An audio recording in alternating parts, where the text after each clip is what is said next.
We're already 3 weeks into this NFL season. Seahawks, 3 wins, 0 losses. Latest victory coming at home at Lumen Field over the Finns, and first place in the division.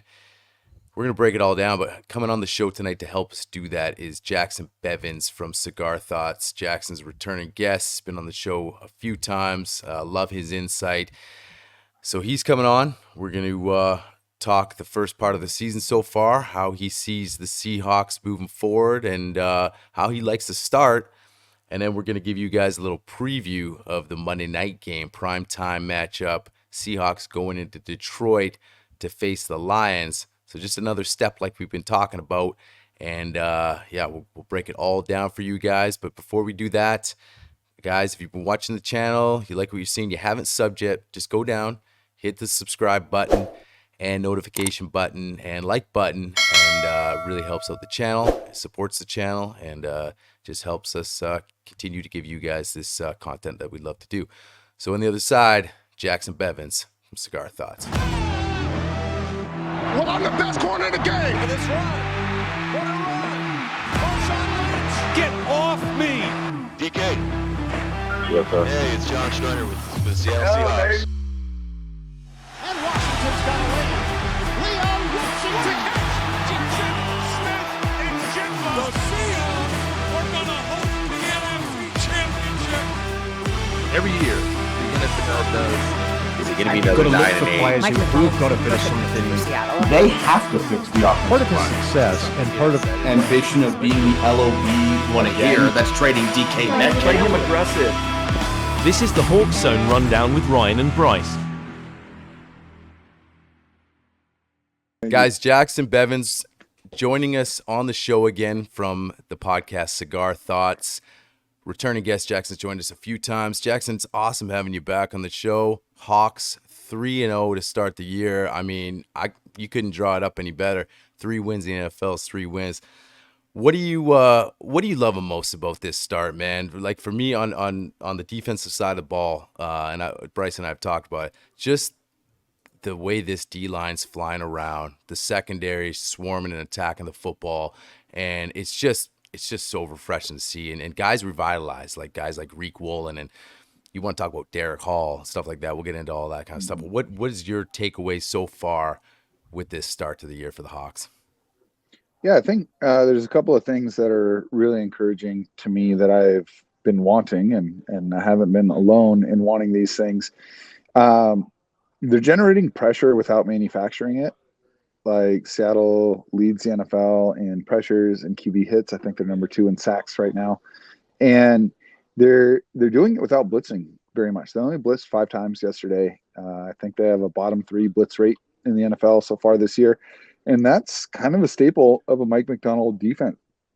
Something that he does, I think it's between his ability to coach the nuances of the defensive positions and also just his creativity and kind of disguising what his defensive line is doing allows his defenses to generate pressure without having to pull guys out of coverage in order to do it. And when they do blitz, they've been picking their spots. You know, I feel like blitzing on defense is the equivalent of going deep on offense. You can't do it all the time. You really have to set the defense up for those plays. And when you're blitzing, I think it's the other way around. You really do want to be setting up, the offense to blitz. And I think they blitzed one time in the first half, and then early in the third quarter, they sent Tyrell Dodson on a disguised blitz.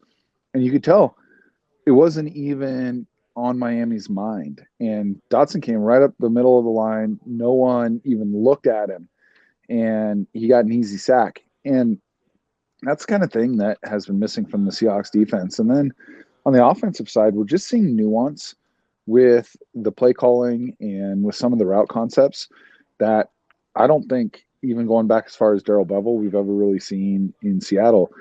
And the offensive line stinks. Like, they're every bit as bad so far this year as they were last year outside of Charles Cross.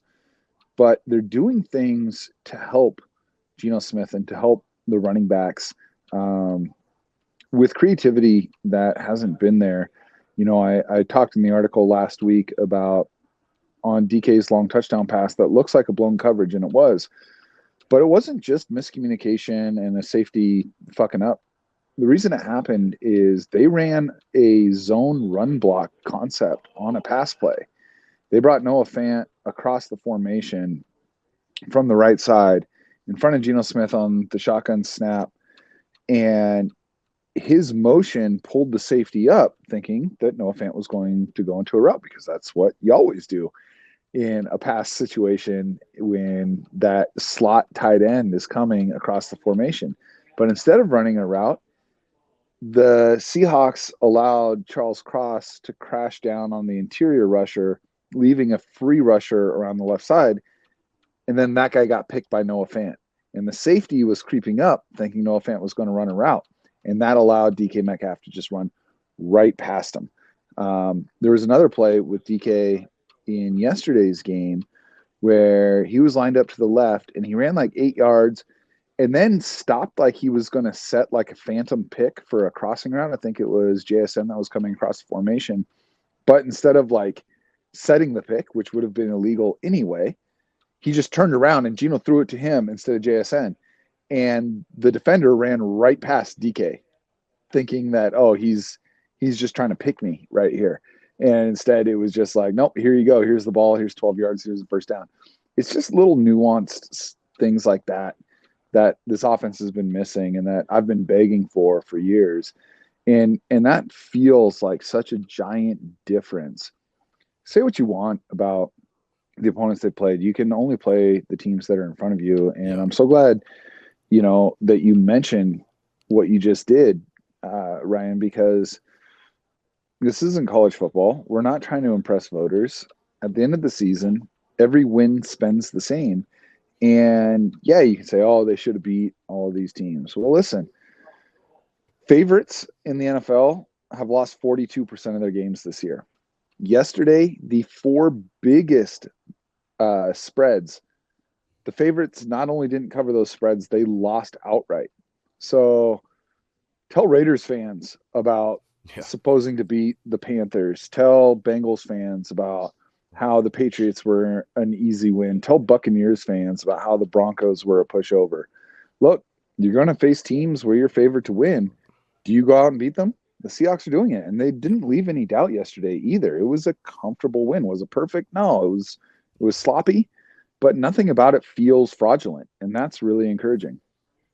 Jackson, based on what you were saying about how, we're seeing this offense and the players used in a different way that we haven't seen in Seattle, whether it was Schottenheimer, Waldron, Bevel, whoever it is, I think even about DK's touchdown this last game, the 70-yarder, he's running like an in-post go, which is stuff that we haven't seen Seattle run with DK Metcalf. It's always been, hey, he's running a go. Hey, he's running a slant. Hey, he's running a hook. Like, his tree was so limited. And I know that was the knock on him coming out was, oh, he can't run all these routes. But as we've seen, he's evolved as a receiver.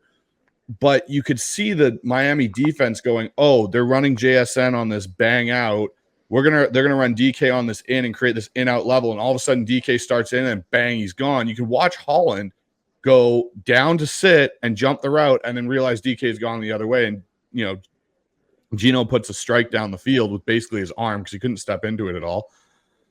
But no, what I was going to say is you just look at how Grubb innovates even in game, with the run game, with Charbonnet, with, certain things. And when it's interesting to me because Zach Charbonnet said in his post game too, was they stayed patient with the run today. They kept going to the run. Mike Macdonald said that the run game is their way of wearing down a defense. It hits a lot different than when Pete was here. And I love Pete, but the way that they're patient now seems different. They're more, not so much we're running the same stuff over and over again and hoping it hits. It's okay, we're going to run the ball, but we're going to run it in a various of different ways and see what's the pressure point on this defense that we can then continue to attack and set up the pass with that. Yeah, I think that's an excellent point. I'm so glad you said it. I remember at halftime of week 1, and the Seattle was down at the half, and Mike Macdonald's giving his first sideline interview as he's heading into the break and say, what needs to change? And he says, we need to commit to the run. And Seattle couldn't pass in the first half of that game at all. I mean, the blocking was so bad. And I kind of rolled my eyes a little bit. I was like, really? And then they went out and they didn't just run for the sake of running. They ran really creatively. They were running trap blocks and they were finding ways to put Ken Walker in space. And they came from behind using the run. And then last week they couldn't run.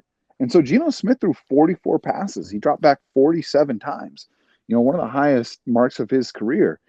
And one of the things that I've harped on in my articles and on my show over the last few years is my frustration with Seattle's seeming inability to counterpunch. For all the hate that Shane Waldron gets, and look, I do think he is an overmatched offensive coordinator. His opening scripts were good. Seattle was very efficient from an EPA standpoint in their first 2 or 3 drives of games. And then teams adjusted, and it didn't feel like Seattle had an adjustment for that. One of the cool things Ryan Grubb did at UW and at Fresno State before that is he wants to win by passing, but he has the chops to drop a run game when he can't win by passing the way that he wants to. And we've seen that from Seattle. And I think the most impressive thing I've seen from the Seahawks all year happened yesterday when Geno had the tip pass in the fourth quarter that gave the Dolphins the ball well inside the 20-yard line. And the defense bowed up. I mean, granted, I think it was Tim Boyle at that point. So, Teron Armstead was out. Like, I get it. There's all those caveats. But the defense did their job, held them scoreless. But Seattle was on their own too. And you could tell that they knew that they had worn down the Dolphins defense. And Zach Charbonnet had 57 of the 98 yards on that drive. And his touchdown looked like a Ken Walker touchdown in that he showed enough explosiveness to hit the gap between the right tackle and the right guard. But then he was able to elude the second level defender and then win the sprint to the red zone or to the end zone. And I don't think that's a touchdown in the first quarter. I think that was a touchdown because it was the fourth quarter and they had worn these guys down. And look, I'm an analytics guy, but this is a part that the nerds miss. And I lump myself in with that. We don't like running the ball because it's a lower EPA play. But running the ball has effects on a defense that don't get captured in the box score. And so far we've seen that from the Seahawks offense this year. Yeah, no, exactly. And so for me, I'm not a nerd guy. Analytics and stats are a huge part of the game, and I recognize that. But I'm more of that feel guy. And Geno even said in his press conference that Mike, I can't remember what term he used, but it basically softens up the defense, right? And that's why you've seen them stick to the run. It might not be effective, but like what Bryce said, say last season or seasons of past, the run's not working, so let's completely go away from it and have an empty backfield and just start throwing the football or trying to. And it for these first 3 games, it hasn't seen it. They haven't went away from it, even though Zach wasn't that effective to start the game. Well, we're not going away from that. And like you said, that last drive, Zach put up big numbers because that defense was just completely worn out, and it just opens up everything else. I'm going to stay on the offense for a minute here with Geno. Off-season talk, all off-season talk, like quarterback of the future. What are we doing with quarterback of the future? Geno's getting this age. You're talking about the contract. It seems to me that a lot of that talk is sort of dissipated. And we can kick that quarterback of the future can down the road a little bit. I feel like it's not something that I'm thinking we even have to think about. And is it safe to say that if he continues just to have this, to me, when I see Geno, it's the poise more than anything, the leadership, the poise. He's putting up good numbers. He's playing good ball, but of course he's had some turnovers, but we saw that first half of that first game ugly, and it could have went another direction with a different kind of quarterback. 100%. That poise and leadership shows me that here's a guy that you want around in this building for a few more years. You think it's just eminent that he signs an extension with this squad and we kind of quarterback, quote unquote, of the future, that could be talked about later? Yeah, I think so. I think that's the most likely outcome, and I would be happy with it. I think that as Seahawks fans, we've had this idea that you could get Geno for like a second-tier contract. I think that's going to get harder to do. I mean, we're seeing Jared Goff get $50 million a year. We're seeing Trevor Lawrence get $50 million a year. Yeah. We're seeing Tua get $50 million a year. Brock is about to get $50 million a year. Like, that's the new baseline for a good quarterback. And I think there is this sense that, hey, we can basically just run back the current contract. And yeah, Geno at 30 to 35 a year all day, because I don't think Geno is a top 5 quarterback in the NFL, but he has been so far this year. He's number 1 in completion percentage, which can be a misleading stat. Like Jimmy I said this talking with Danny Kelly on my show right before I hopped on with you guys. Like, Jimmy Garoppolo led the NFL in completion percentage one year. Yeah. But he did it with the lowest ADOT in the league, the lowest average depth of target. Geno is pushing the ball down the field. He's top 10 in yards per attempt, and he's still number 1 in completion percentage. He's completing 3 out of every 4 passes so far this year, and he's doing it, taking chances, throwing into tight windows, attacking the second and third level. He's second in the NFL in passing yards. Like, he's balling, and he's doing it behind the 31st ranked offensive line in the NFL. Like, he's really playing. So now the question becomes, do you pay Geno $50 million? Because the Kirk Cousins contract was the worst thing to happen for the Seahawks, because he's absolutely outplaying Kirk Cousins, and he's younger than Kirk Cousins. He doesn't have the resume. He doesn't have the cachet, but he's been a better quarterback than him this year. And Kirk Cousins got $100 million guaranteed. Are you giving Geno $100 million guaranteed? I still lean yes, but this idea that you're going to get close to top tier quarterback play for second or third tier quarterback pay, I think that's going out the window. And I think Geno knows it. It's actually really interesting that you bring that up, Jackson, because the way that I've kind of looked at this now with the Sam Howell trade, and this is why I find the Sam Howell trade so unique for Seattle and what they were able to do, even though everybody has their own opinions of Sam Howell and whether or not he can actually be the future, is Sam Howell is still younger than a lot of the quarterbacks that were drafted this year in the draft. And we've talked about this at nauseum in the offseason. This allows you the freedom to let him actually sit. And if we extend Geno for 3 years, say hypothetically, so Geno would be roughly 37 at the end of the next extension if he gets one, Sam Howell is only going to be 27 years old. He's not going to be some 35-year-old, 33-year-old backup quarterback that now we're handing the reins to. Like, he's still a young guy, but he'll have that time to actually be in the system, learn how to play the position, and do what kind of Green Bay has been so famous for doing, and, you know, developing and building quarterbacks. And I listened to a show Tom Brady came on and talked about, now that he's off doing his own thing. And he talked about how he feels that quarterbacks aren't nearly as intelligent as they were back when him and Peyton came in the league, because they're not forced to develop and sit and actually learn the position, how to play it. All these teams cater to what they're good at in college, and then basically these guys lack the developmental skills. So you see the Bryce Young situations develop in Carolina, where everyone's trying to throw this guy out now after one bad year. Like, we realistically look at that Carolina team last year, Bryce Young shouldn't have played. That team was horrible. There were no weapons around him. And now you look at what happened with Geno. It was a similar situation when he was in New York. And now you look at Sam Darnold. 2 guys that were basically back-to-back in New York have now left, gone to teams that actually have good coaches and good situations. And all of a sudden it's like revelation, these guys can actually play the position of quarterback. I'm okay paying Geno and keeping Sam Howell as our potential future plan. And if we don't like it in 3 years, great. We can go draft our quarterback when Geno's 37 years old. But I don't think you uproot a guy that clearly has got control of that locker room.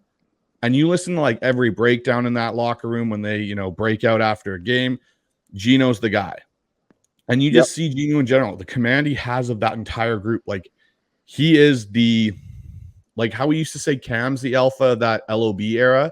I feel like Geno is one of those guys on the offensive side now for the Seahawks. Is he's the alpha of that offense. I don't think it's Charles Cross. I don't think it's Abe Lucas. I don't think it's any of those. I think it's Geno. And you don't want to disturb that balance when your team is now finally starting to get back on track to where they should be going. Yeah, no, I agree with everything you said. And I think it's a really salient point. The challenge, if you want to take that route, is you're going to have to pay 2 quarterbacks, because I think Sam Howell is every bit as good as Drew Lock, but they didn't pay Drew Lock to stay around, and other teams are going to. You know, I mean, what would Miami give for Sam Howell right now?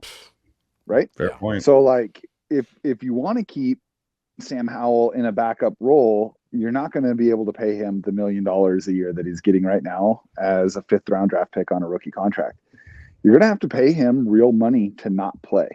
And it will be interesting to see if Seattle chooses to do that. I would be in favor of it. I think if anything we've learned from the last couple of years in the NFL is that you need to have competence as at your backup quarterback position. And, I mean, Miami season appears to be over now, right? Yep. And this is like a hot, young, up and coming team. What happens to the Lions if Jared Goff goes down? Is Hendon Hooker gonna keep you in it, right? It's like you see the Bengals were able to stay afloat with Jake Browning. You see that the Vikings were able to stay afloat with Nick Mullins. Part of that is they have good coaching, but part of it is they have real talent as their second quarterback. And I think as far as backup quarterbacks go, Sam Howell probably ranks pretty high, but other teams are going to see that value. So if you make $45 million or more a year to keep Geno, are you willing to pay an extra $8 million a year or $10 million a year to keep Sam Howell behind him? That's where it gets tough. Yeah. Yeah, I agree with that too. That to me, that's the harder decision because I think, and especially if they keep winning football games. I mean, we don't want to jump ahead, but the way, Bryce and I have talked about how just early on Mike Macdonald just looked like the ultimate leader. We've talked to guys that there's not a lot of overlap between coordinator and head coach that people might think. It's like, well, he's an amazing offensive coordinator, so naturally his next step is head coach. And we've seen how that's blown up in teams' faces time and time again. So, but you look at Mike Macdonald, obviously a great football mind, but he just seems like a great leader as well. And so far he does. I'm not looking forward to their first 3-game losing streak, but it's going to happen. Yeah, and you know what? We'll see. And that's when the leadership really comes out as well. But just early on, and like you said, from the training camp to the press conference, the way he holds himself, it just seems like this guy holds himself accountable. It just feels like that ultimate leader that you need as a head coach. And so that's how I look at it. So if you keep winning football games, yeah, like you said, we might have a 3-game losing streak, but with the way this talent is and the way we haven't even put a full game together and still coming out with 3 NFL wins going into Monday night, you feel pretty good that if you pay Geno and you had to let Sam go, I mean, look, all right, you're riding with Geno for the next 3 seasons. You deal with you find that next Sam Howell. That to me that would be easier, than say, well, let's let our leader go at quarterback who's playing really good football. Really, really quickly, we're going to dive into the upcoming game, but I just want to touch on this one thing on the defense. How good can this defensive line be, man? Like you see guys like Derek Hall flying around the field. Just looks like a completely different guy this year. Just an absolute beast. Mafe doing his thing. Just a year ago, a guy like Chenna goes out and you feel like the whole world's coming crashing down. Like, oh my goodness, what do we do? We have nobody on this D-line. Mafe's game's completely changed. We haven't even seen Chen in this lineup yet, and it's almost an afterthought as far as, look, when he comes back, that's going to be awesome. But we're not thinking about it because you have so much depth and so many dogs right now in that line that when Chenna comes back, icing on the cake, get him in the mix, he can just join the rest of the group. But, I mean, early on, it just feels like there's this identity forming on this line. How much fun are you having watching these guys run around, and how good can these guys be for this squad? Yeah, as I say this all the time, I'm a football fan first and a Seahawks fan second. And as a football fan, I am so excited for this Monday night game because there's a lot to be excited about with this defense. But it is absolutely fair to say they have not been tested yet. And I think the Lions are certainly a top 5 team in the NFL. I think when it comes to overall balance, it's like them, the Niners, and the Chiefs in terms of being able to beat you in a bunch of different ways. And I don't see how the Seahawks win this game if Byron Murphy and Leonard Williams don't play. They're just, I think it's the best offensive line in football. And without those guys who have just been wrecking shop so far this year in there, I think it could get ugly. I think the defense could have trouble getting off of the field. That being said, what we're seeing is, yes, this is a high-level scheme, but it's not like they're doing anything crazy out there. They're just really good at disguising intention. And I feel like the coaching is so detailed. And that's what everyone who has played for or coached with Mike Macdonald talks about, is just how detailed he is. You know, I saw an interview with Mike Tomlin and Ryan Clark today where Tomlin said there's too many teams that are afraid to coach. And what he meant by that was he sees guys where it's like, oh yeah, he's got all these traits, but he's got lazy feet, or he's got slow hands, or he's got whatever. He's like, that's coaching. Like, I run to that. I can coach that up. And I get the sense this isn't just because Seattle's 3-0 against 3 bad quarterbacks. It's because this lines up with everything that both John and Jim Harbaugh have said when they've had Macdonald on the staff, what Patrick Queen and Roquan Smith and Kyle Hamilton said about playing for him is his extreme attention to detail and his willingness to really coach these guys up. And we've seen flashes from Boye Mafe and Draymond Jones, and now they're like winning every snap. Reek Woolen went from, holy shit, who is this guy? He's really good, to is he even going to be on the team next year? And now he's Pro Football Focus's number 1 ranked cornerback. Yeah. Devin Witherspoon, just, I mean, he's so free right now.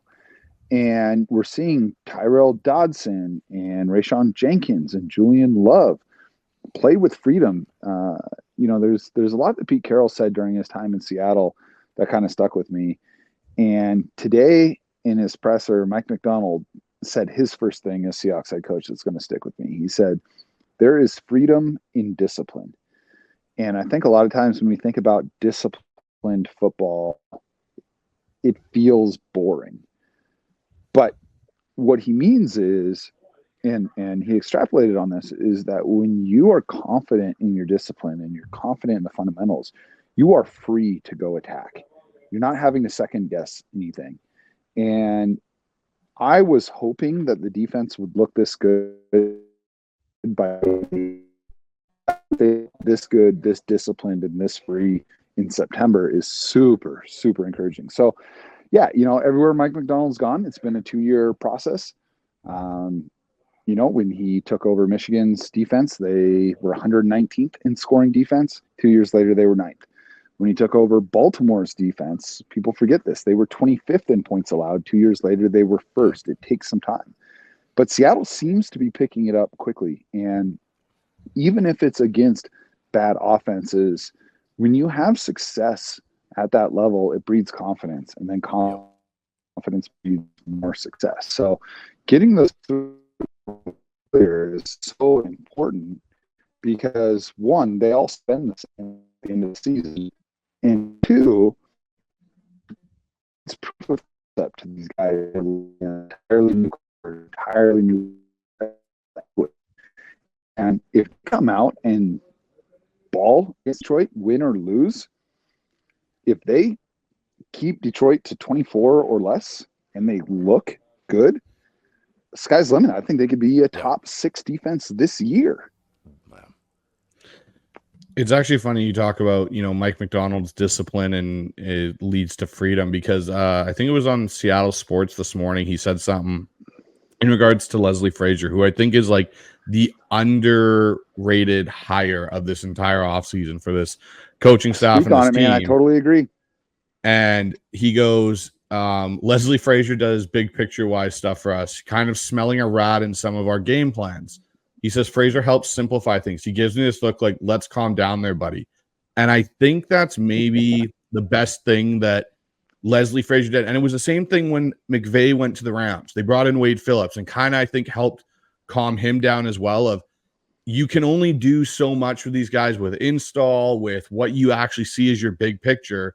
You need to take it step by step. And I think that's maybe why we're seeing Seattle pick up this defense so quickly is Leslie's going and saying, okay, Mike, I know what your final picture looks like, but we've got to slowly build this. We can't just throw all the paint at the wall and hope it turns into a masterpiece.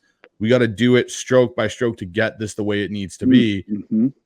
I honestly think if they can keep Leslie Frazier in Seattle for at least 2, maybe 3 more years till Mike's truly comfortable, because I think, and we lost Jacson. Oh, wait, there he is. He's back. There you are. All right. Okay, yeah. And so I was going to say, like, I think if we're able to keep Leslie Frazier here a little bit longer than what the Rams were able to do with Wade Phillips, I think truly we could see the best version of Mike Macdonald and this entire coaching staff, because I don't think it's just Mike that benefits. I think Ryan Grubb benefits from it. I think Dirty benefits from it. I think this whole group does, because he's sitting there going, guys, we're installing an entire new program to a bunch of guys that have been programmed a certain way. Because you think this whole roster basically didn't turn over. It wasn't like, oh, they gutted everything.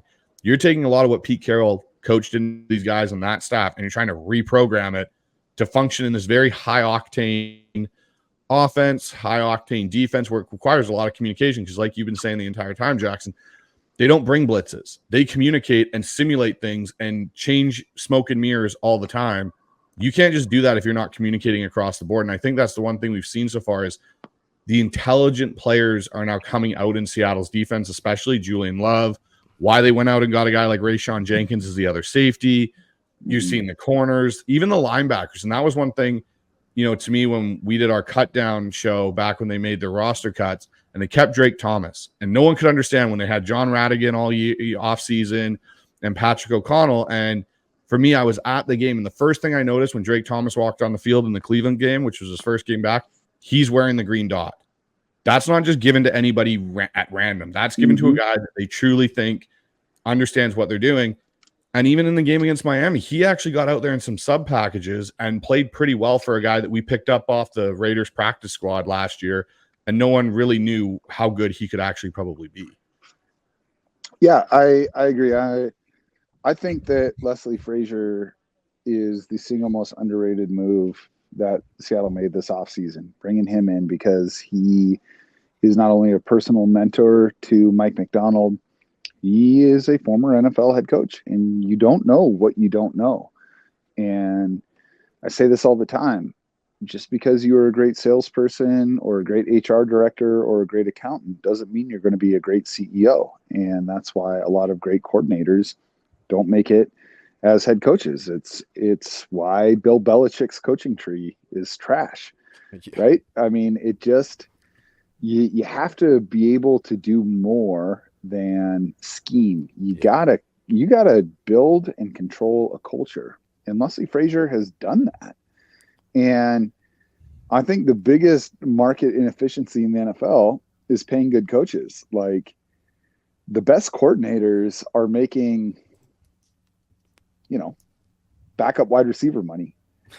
If I'm an owner, I'm like, Leslie, how much is it going to take to keep you around? Like, yep. Man, whatever, sure. man. Sure. You're the Allen family is worth untold billions if they're serious about building a dynasty and having the Seahawks be a crown jewel in their investment portfolio. Pay the coaches and really keep the culture together in a way that NFL teams have a really difficult time doing. I think in the same way that Leslie Frazier is a really underrated hire, one of the most underrated, perhaps the most underrated aspect of the Chiefs dynasty is that Steve Spagnuolo has no interest in being a head coach. Right. He's happy to just be the best defensive coordinator in the world and win Super Bowl rings doing that. And this is an era where there is no patience. There is one offensive coordinator in the NFL who was also the offensive coordinator for the same team 2 years ago. and it's Ben Johnson in Detroit, and it's only because he turned down the Commander's job. Turnover is so high.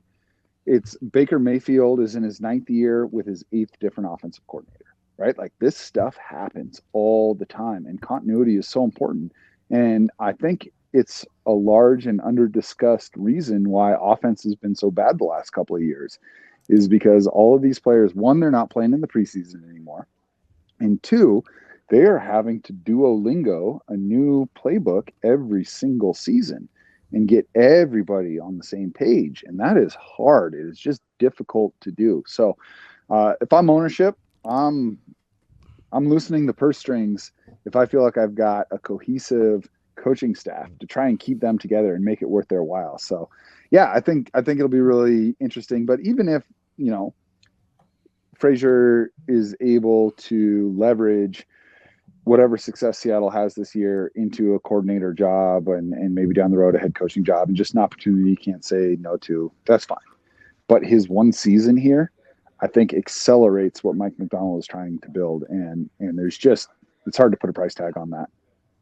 I'm glad you brought up Baker too, just on the side note, because that is a ton of coordinators to be with, and early on in Cleveland, that's what happened to him. But of course, nobody looks at that; they just want to call him a bum. But and then, like you said, Ben Johnson, the example. Hey man, maybe grass isn't always greener. He's got a good situation. He's getting paid pretty good money, maybe not head coach money, but pretty good money.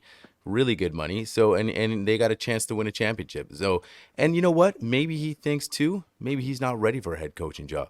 Like I said earlier on the show, it doesn't translate over to head coach just because you're a mastermind. So I don't know Ben Johnson personally and how he is as a leader. Like maybe that's not him. But and then touching on the Allen family, I think it's evident when they let go of the past regime with Pete and the guys and saying no. This is not acceptable. Even though you won 9 games, made the playoffs the year before, we want better than this. So I got no doubt that they're committed to wanting a winner here. So, but hey man, why don't we just kind of look forward to the Monday nighter coming up? We talked a little bit on mentioned Detroit a few times here, but man, this is Bryce and I were talking on our pod last night. This is kind of steps they're taking. 3-0. Week 2 was a step going on the road, 10 a.m., a gritty team. Now you're taking another step, and it's a primetime Monday nighter against a team that, like you said, probably a top 5 team in the NFL. How do you see this thing shaking up? Give me a key matchup in the game that you're going to be looking for that, the Seahawks kind of really need to, win that matchup to, be successful here. Yeah, I think there's a couple. Aiden Hutchinson is approaching that TJ Watt level of being able to win a game by himself. And he is the rare pass rusher that is ambidextrous in that they can move him side to side. I think something we take for granted is that, these guys are NFL athletes. They can do everything from anywhere. But it's not true. There's a lot. It's like Major League Baseball hitters. There's a reason that, some guys have huge splits in their numbers between facing righties and lefties. It is, to some degree, a different game. Aiden Hutchinson, he's got every club in his bag, man. He can throw every pitch. He can win every single way. And so if I'm Detroit, I am hunting Stone Forsythe. I'll let Charles Cross block whoever my other edge is all game long. And I'm putting Aiden Hutchinson on the right edge all the time. And I am forcing you to take Noah Fant off the field and bring in Pharaoh Brown to help block. Yeah. I am forcing you to take Zach Charbonnet or Ken Walker out of their pass routes because they need to stay in and block. That's what I'm doing if I'm Detroit. The one weakness that I see, there's 2 weaknesses in an otherwise pretty stout team that Detroit has. One, I think they have the best offensive line in the NFL. So if you can win those one-on-one matchups, every quarterback sees a big delta in performance between clean pocket and being rushed. Very few have as big of a delta as Jared Goff. They can pressure Jared Goff. Then I think that you can hold this team to 24 points or less and give yourself a chance to win. If both Leonard Williams and Boye Mafe or Byron Murphy are out, there's no reason to have Goff throw the ball at all. I mean, David Montgomery and Jahmyr Gibbs could get 20 carries apiece and just take the air out of the football. On the other side, I think the way that Seattle wins, the other weakness that Detroit has is their secondary is pretty mid.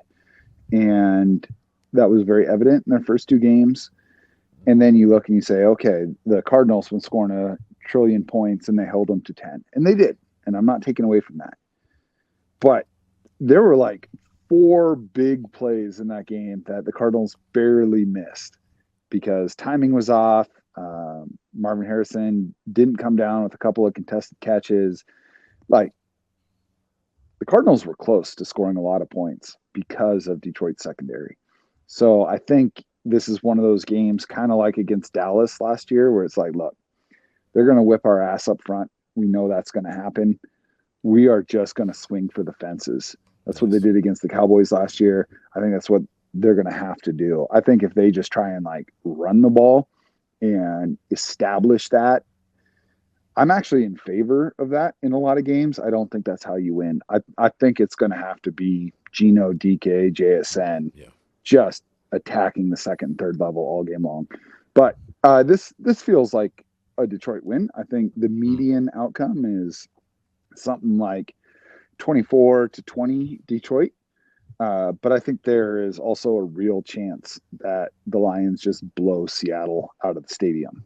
And then we're going to really find out what we've got with Mike Macdonald.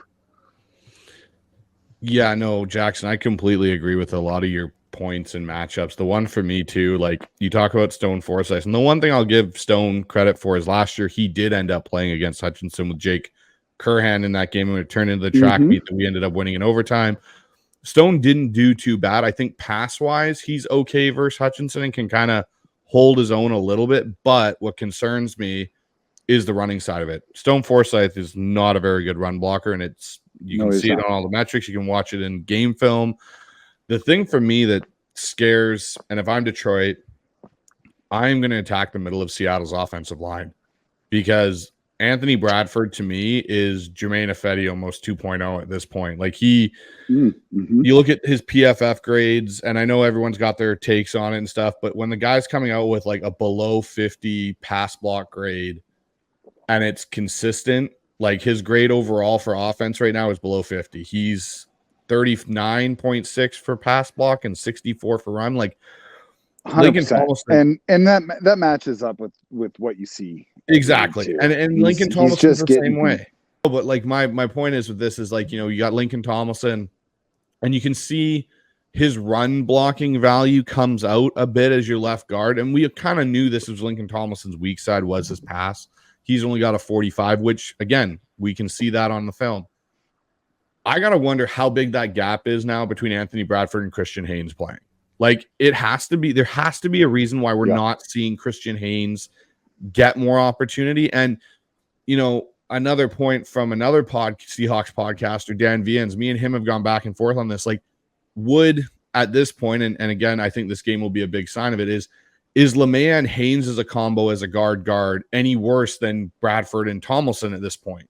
Like, yes, you're going to have growing pains. Yes, they're rookies, but is it really that far of a drop-off of what you're getting currently in the play? Because it terrifies me that we have an all-pro level center in Connor Williams, and it doesn't feel like we do because of how bad our guard play is given pass plays or the run plays that they struggle on. And that's my biggest thing. If Seattle's interior O-line can hold up just enough to give Geno a little bit of time and he can step up into a pocket, like you said, I think Seattle's receivers feast upon that secondary there in Detroit, because with the new route combos and stuff that Grubb cooks up, I think Detroit's going to have even more problems with Seattle than they've had in the past in that regard. But I feel like Seattle doesn't win this game either, unless there's a lot of bounces that go their way. Yeah. And the thing that is so difficult to predict is just the variance that is inherent to football. A penalty call here and there, the way the ball bounces, a deflected pass. I mean, all this stuff can change the game. But yeah, so to your point, after the game yesterday, I actually had a chance to chat with Brady Henderson, who's ESPN Seahawks beat reporter. And I asked him, I was like, look, Bradford, I think he's the most penalized player in the NFL right now. He's just getting beat, and somehow Laken Tomlinson has been even worse. What's it say that Christian Haynes isn't getting on the field? Is it just because Bradford is better in practice and they feel confident putting him out there and it's not translating? Or is it because Christian Haynes is just not ready? And Brady Henderson said the fact that Anthony Bradford was still out there in the fourth quarter tells you what you need to know about where Christian Haynes is at. So I think he is a project. I mean, we knew that coming in. But to your point, at some point, if you're consistently failing, just fail different. Yep. Fail different. Put Haynes out there and see. The challenge is you can say like, oh, it can't be that much worse, but like it really can. Yeah. It really can. If Christian Haynes doesn't yet grasp the concepts necessary to go out there and block NFL players and have your feet in the right position, your hands in the right position at an NFL level, then it can get a lot worse. True. And at least there is a baseline level of competence and experience with Bradford and Tomlinson. So, I would love by the end of the season to see LeMay and Haynes as the guards on this team. But the coaches have to have like a modicum of trust in those guys in order to make that move. And we haven't seen it yet, although Macdonald did say today in his presser that they're going to look for ways to get Haynes out there and that this week of practice will be big. So, if Haynes goes out there and recognizes that he has an opportunity, puts in a good week of practice, then we'll find out. But if it's Bradford and Tomlinson out there again, then that's telling you they're not ready, because it's not like they're running them out there saying, oh, no, we're fine at guard. They know they're not. But if there's an obviously worse option, they're not going to go to it just for the sake of change. Yeah. Yeah, I agree with that too. And I think the only thing really keeping it together, A, they're 3-0, and B, it's the one group that five's got to work as one. So maybe that chemistry is the only really thing keeping it together. Like you said, you throw Haynes out and LeMay out there, you're starting from ground zero. And also there's got to be that trust. We're not down to the practices. They're not just going to toss him out there. So, and Geno's giving him praise, isn't that? I mean, there's been times where he's put up some big yards in the passing game, and the biggest thing is, I think, believing in Grubb and believing that, like you said, you're gonna just see different looks. How are you gonna block Detroit? Might be a little different than you saw against Miami, right? So that's kind of thing. My biggest key is just getting the pressure from the D line again, and I know that's gonna be a test because of how good this offensive line is. So we'll see. Derek Hall's been running like a madman. See if that continues with Mafe. But I agree. Yeah. You got to have that healthy Leonard Williams for sure. So hopefully he gets back. And my other key, hopefully Ken can go, man. Hopefully Ken is back, because we've heard that he might be able to go. That's going to be a big boost for that offense. So, man, it's really tough for me. I got him winning 26-24. It's really tight. I mean, I love it. I love it. See. I want you to be right so bad. It's so do I. And the funny thing is, and I bet all three of us do. But the funny thing is, I told Bryce that it's going to be a time where we're going to have to be picking the Seahawks to lose, and it's not this week for me. Okay. All right. I like it. I'm on board. I hope you're right and I'm wrong. Hey, listen, Jackson. Before we let you go, it's getting dark out there. So. What do you got coming up on your show? Obviously, everybody been listening. You've been on the show a few times. Cigar Thoughts. What do you got coming up next few episodes with you? Yeah, I appreciate you saying that. We've got some really great folks coming on the show over the next few weeks. We just actually wrapped up right before I hopped on with you gentlemen with Danny Kelly from The Ringer, and we talked a lot, not only about the Seahawks, but just about the NFL in general and some of the trends that we're seeing. And, the pendulum always swings in the NFL. And it used to be that you couldn't pass enough. Why would you ever run the football when passing is so much more efficient? Well, that has changed. And so teams are being forced to find new ways to win. And Danny does a really good job of expressing that. So be looking for that. That should be everywhere you get your podcast tomorrow. And then, the Cigar Thoughts articles are up after every game. You can read my thoughts on the Seahawks win over the Dolphins at fieldgoals.com, or you can just Google Cigar Thoughts. It'll all be there. Awesome stuff. Well, once again, we appreciate it, Jack. It's always good chopping it out with you, man. We love having you on, just your take on football in general. And hopefully I'm right. And we go totally. to 4-0. I mean, we all want it. I think it can swing either way. We'll see. But I got him going undefeated. So so guys, go over to Jackson's channel, check it out, subscribe. Jackson, we appreciate it, and we'll talk in the future here. Yeah, appreciate you boys. I'll talk to you soon. All right, take care. Jackson. Thanks, man. Yeah. Thanks, Jackson. Later. Guys, that was Jacson Bevens once again on the show from Cigar Thoughts. Like I said, make sure you go over to his channel and subscribe. Like he's got some good stuff. Like he said, he got guys on there like Brady Henderson and just some really good guests that know the NFL, that know the Seattle Seahawks, and Jackson himself knowing the game and analytics and just football in general. Like great football mind. So go over there, sub to his channel, and awesome having him on, man. Just breaking down the start of the year. He talked about the Detroit game.